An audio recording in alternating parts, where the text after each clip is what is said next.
The opinions expressed on this program represent the viewpoints of individual authors or contributors and do not necessarily reflect those of Troy University. This is Alabama Politics with Steve Flowers, an in-depth interview with Alabama's top political newsmakers. Now, from the studios of Troy University, here is Steve Flowers.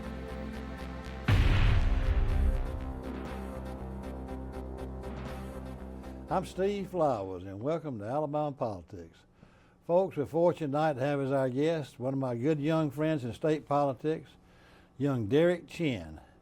Derek has become one of my best friends in politics. He's only 27 years old, but he's the most connected political person I've ever seen in my life for his age. He's a big Republican. Derek is a real hardcore Republican. He goes to every Republican event, gives to every Republican candidate, and we're glad to have him on the show today. He's going to talk about his plans of politics in the state.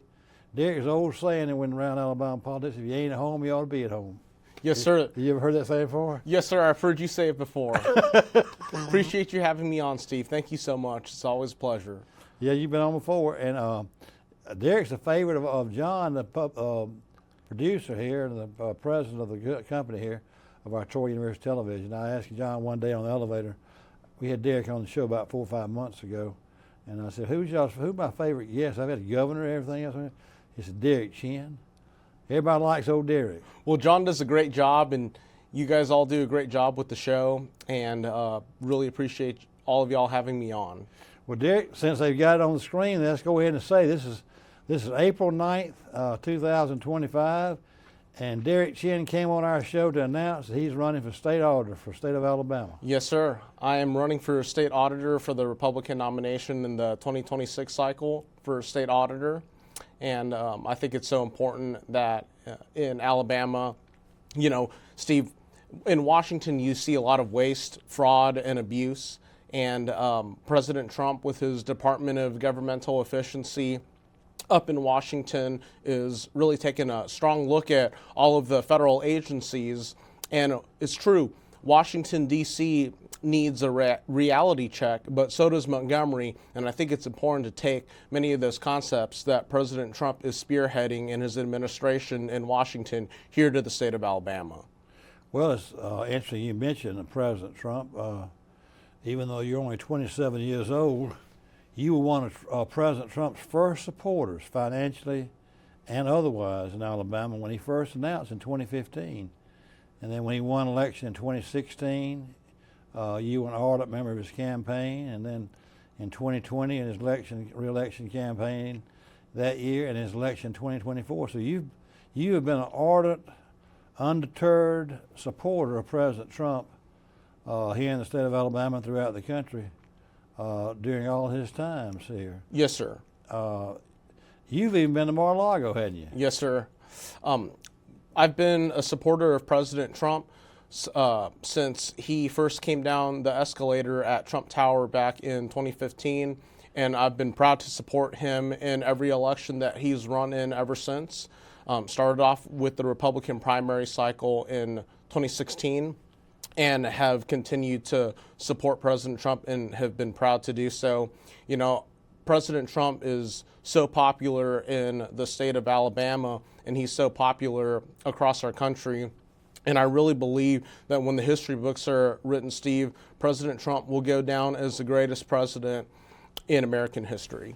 Well, you've certainly been there for him, but you also have been a big supporter of other Republican candidates around the state. A lot of people we've had on the show for state Senate and Congress and different things. You've been one of their most ardent supporters, and they're helping you now as Yes, you sir. get ready to run for state auditor. It will be an open seat because, folks, what's happening as we speak, there's a domino effect. This is a big election year in Alabama.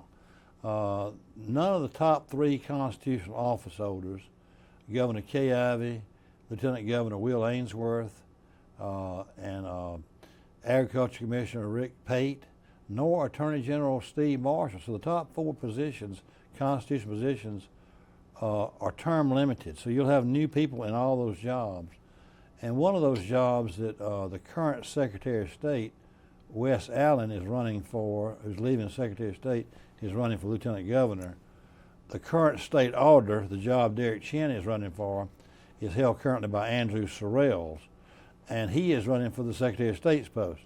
So as we sit here on April 9th, 2025, and Derek's announcing his campaign for auditor, he is the front-running candidate and probably the favorite, but he's the only one right now running for state auditor, and certainly one of the most organized, because you've been doing some legwork around the state already to get ready to run for state auditor. Yes, sir. I have been active in conservative groups and Republican groups across the state for several years before I thought about even running for the state auditor's position, Steve.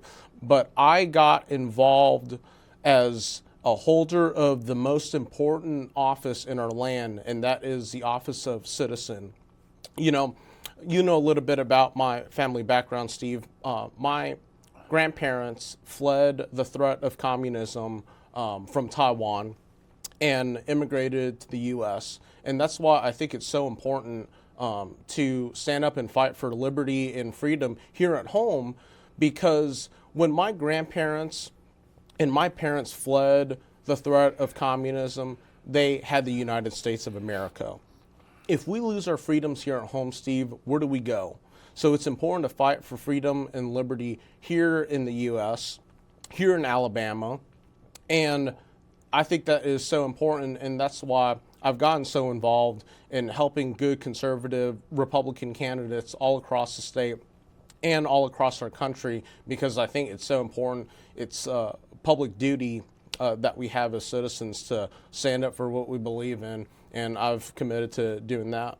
You've always been a Republican, haven't you? Yes, sir, ever since I was a little kid. Tell our viewers about that, sitting there at home watching television, the presidential debate one time. I remember that story. So back in the 2000 presidential election cycle, the TV was on in the background, and I was 3 years old at the time, Steve, and it was then Governor George W. Bush and then Vice President Al Gore debating, and I pointed to the TV screen to then Governor Bush and said, "I like him," and I pointed to Vice President Gore and I said, "I don't like him." So everybody knew I was a Republican since I was a 3-year-old. Your mom and daddy say comment about it?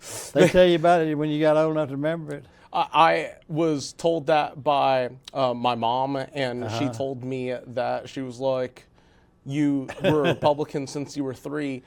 Because I had the TV on," she said, and I knew that you were a Republican since you were 3 years old. And that goes back to, you have been a Republican all your life, because you went to sort of a conservative college, and then went to a conservative law school, Stanford University, of course, in Birmingham, a traditional Baptist, and probably one of the best law schools in America now. But that's where you and I met, and I met Derek probably 7, 8 years ago now, or some time ago. My book came out, Goats and Governors, 6 Decades of Colorful Political Stories. And Derek and the Republicans, he was one of the leaders in the Young Republicans at Cumberland Law School, and I spoke to them and had a book signing there. And Derek was one of the first ones, and I've seen him ever since then. Every Republican event I've gone to, Derek's been there. Yes, sir. And they've all given him deference because he's helped them. And I finally got to see him a lot more, but that's where we first met, was at a Republican thing.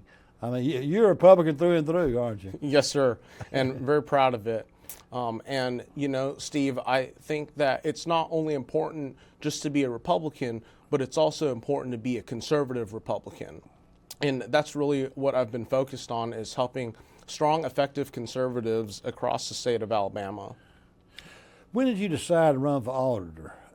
When you just thought about it, said, "I'm going to run statewide, my first race out of the chute," and everything? Well, I decided to run for state auditor, as you told your viewers just a minute ago, that the Secretary of State is running for lieutenant governor, and the current state auditor is running for Secretary of State. There's a shift every 4 years, but especially this cycle because of the way that all of the cards landed.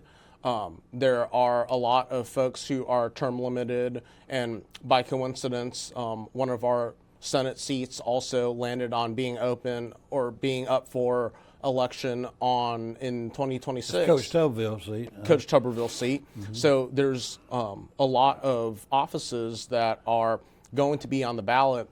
And I thought with my business and law background that the state auditor's position would be a really good fit. I've always had a heart for public service, and I think it's so important to promote transparency and accountability and efficiency in state government, in all levels of government. And I hope to be able to do a small part in promoting those three things in the state. Well, as I tell people sometimes, they say your friend Derek Chen may be going to run for state auditor. I said, well, I'd say this about that. Derek is a very gregarious, friendly, well-rounded individual, and he's got a law degree from Cumberland Law School and an MBA from the University of Alabama. I think he can probably handle that job. I thought because what that job does is count pencils and computers and desks. I think Derek can take care of that job. You know, I'm not making light of the job. I'm just saying it doesn't have the high profile as the governor's office does. Yes. I mean, it's not. But you got to start somewhere.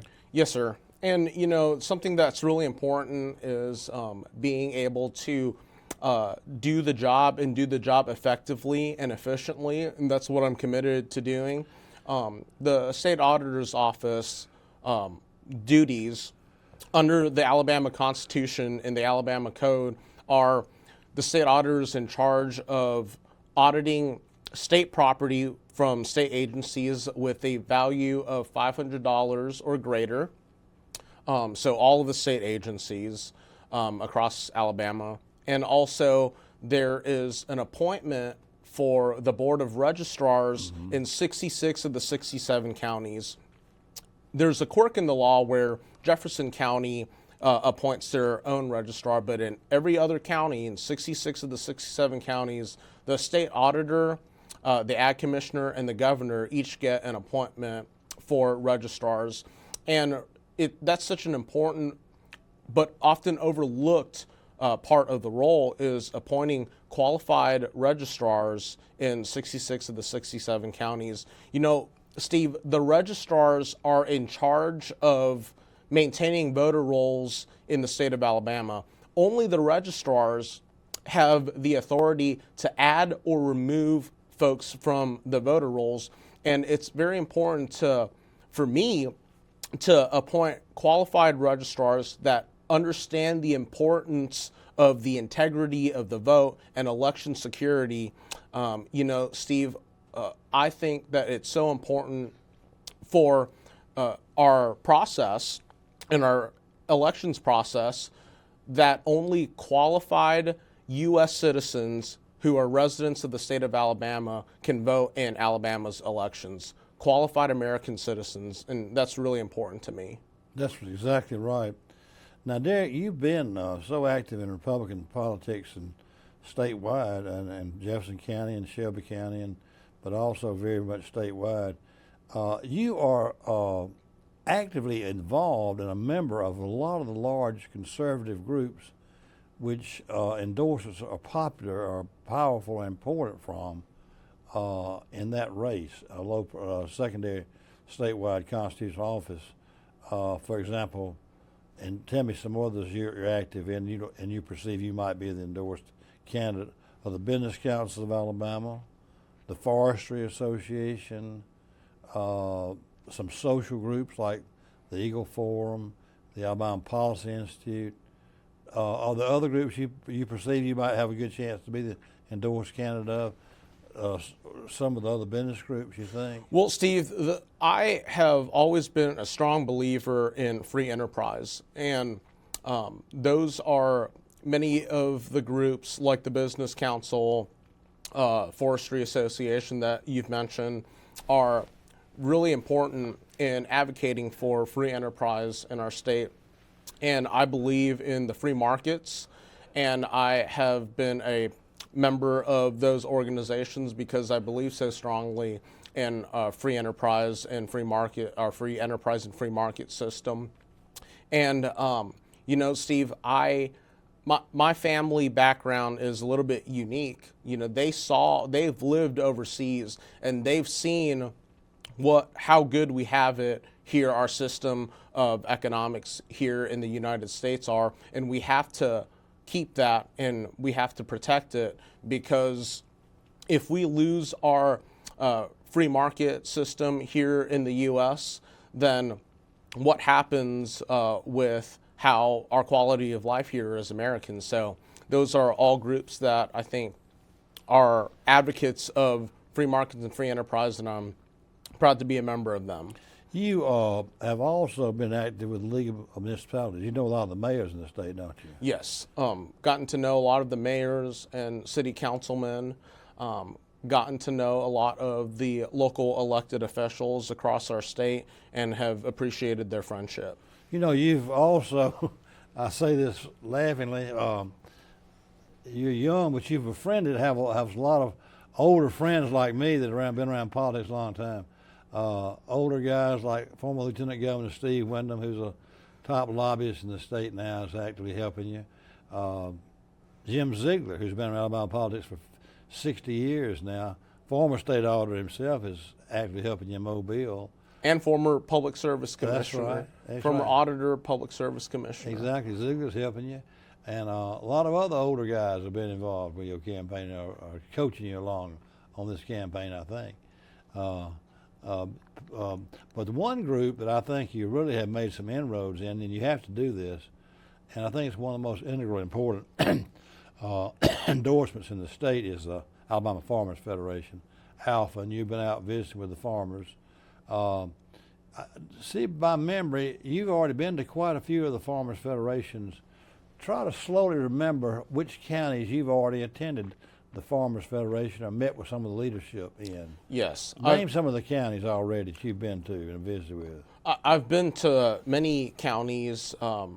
If I, off the top of my head, I would say in the 30-something counties are already, many of them in the Wiregrass. And many of those members, all of those members pretty much read your column every week, and they tell me about how much they enjoy reading your column. But you've done your homework in Jefferson and Shelby too, and you've cultivated Dorman Grace up in Jasper and Walker County, and you've been to Marion County, hadn't you? Hackleburg and Haleyville. Yes. You're good friends with Congressman Palmer. Yes. He's helping you. Your Congressman Gary Palmer, who's a 10-year veteran congressman, who now has all of Jefferson and Shelby, and but you made Chambers County. Name a few more. In the Wiregrass, you've been to Dale, Pike. Coffee, Geneva. My home county of Jefferson. Yeah, that's right. They meet at the Bright Star. They sure do. Tell us some more. Tell us some other areas you've been to already in the state that you've enjoyed getting to know people and around the state. I've really enjoyed traveling all over the state, Steve. I've met so many good folks all over the state. I've loved going to all the different counties from every corner of our state. But I recently have been to, like you said, Marion County, and have gotten to go and visit with many of their Farmers Federation members. And I have also been to Marshall County and have really enjoyed visiting with folks there in Marshall County. And I've just am focused on continuing to travel around the state. Have you made Coleman yet? Haven't made Coleman yet, have you? I've made Coleman already, and really enjoy Coleman County. They are great folks up there. You've gotten to know folks here in Montgomery somewhat. Yes, sir. You've been around Montgomery so long. I tell you, people that get ready to run a statewide office about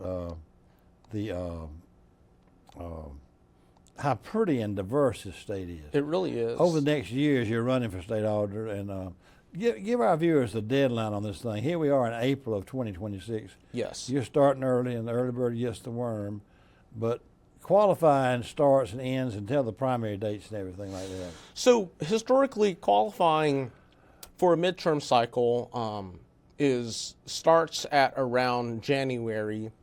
So the Republican Party gets to choose when the qualifying begins, and when it ends is statutory, and it usually ends in late January.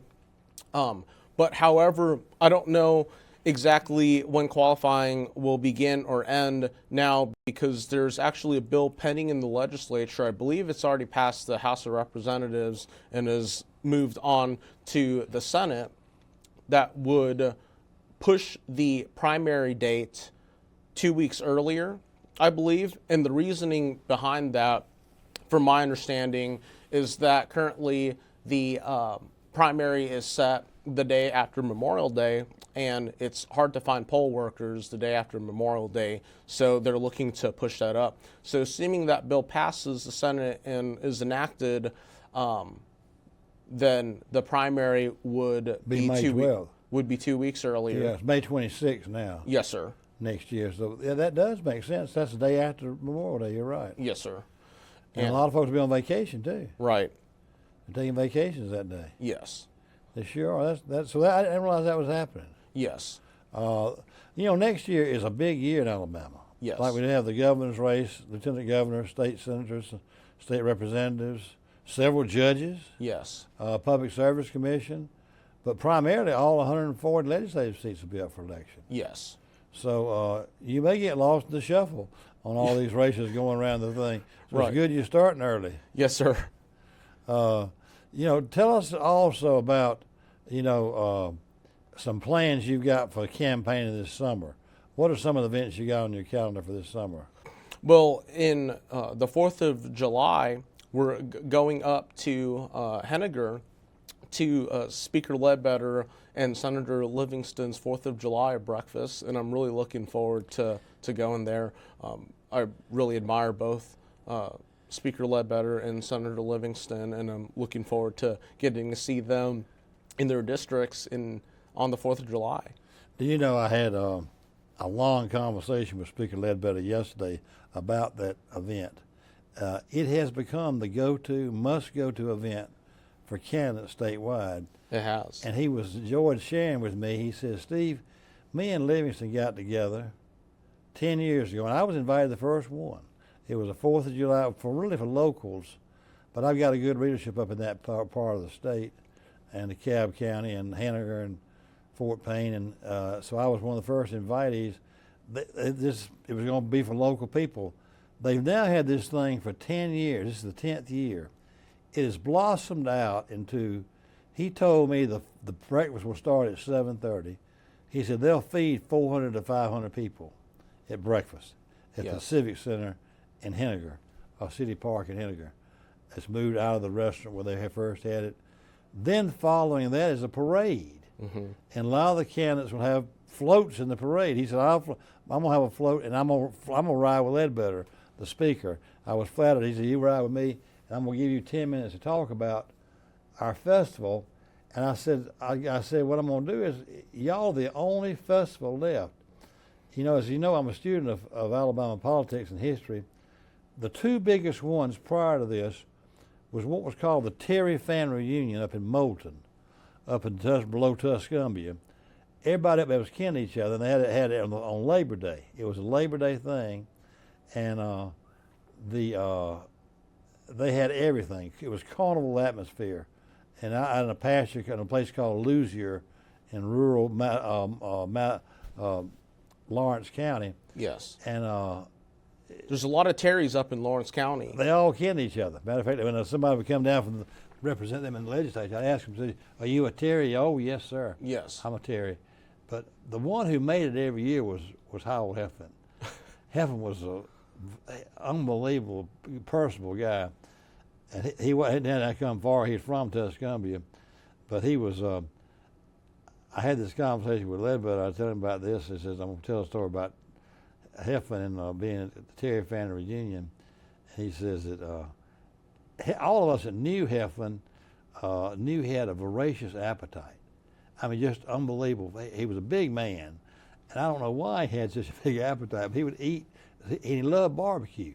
He knew where every famous barbecue place in the state was, And out there in the Terry Family Union had all kind of barbecue, and he tasted every one of them. He must have eaten 6 barbecue sandwiches every time, and every potato salad there was on the menu.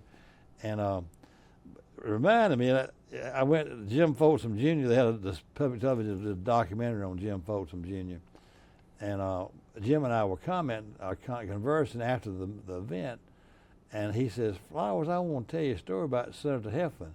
He was our senior senator when I became governor, and he called me up one day and said, we need to visit and have a conversation about how we can work together as senator and governor."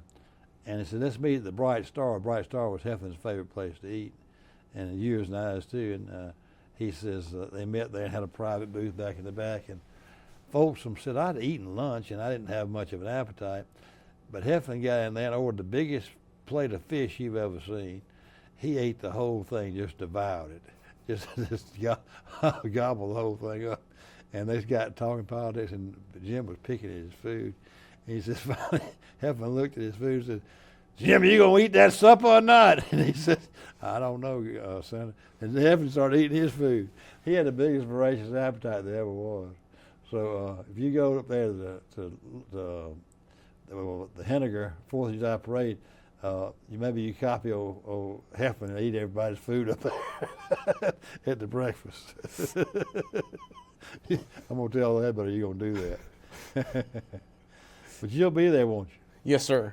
Looking forward to it. There's a lot of great 4th of July celebrations all across our state. You're going to make all of them, ain't you? Yeah, I'm going to make as many of them as I can. Yeah. I like also going to American Village to have a great fireworks show for the 4th of July celebration. Well, make that one for sure. A lot of people from Shelby County will be there, and they show enough Republicans. Well, Derek, we appreciate you taking time out of your schedule to be with us and choosing our venue to make your announcement. You're traveling the whole state today, making talk radio shows and making your announcement for a state auditor, but you stopped by our show and did it here with us, so we appreciate that. Folks, our guest tonight has been State Auditor candidate Derek Chen, who is a candidate for state auditor next year in the State of Alabama Republican primary. We thank him for being with us. We thank you viewers for watching. Hope you tune again next week for Alabama Politics. Thank you, Derek Chen. Thank you so much, Steve. Really appreciate it. Good luck in your race. Thank you so much.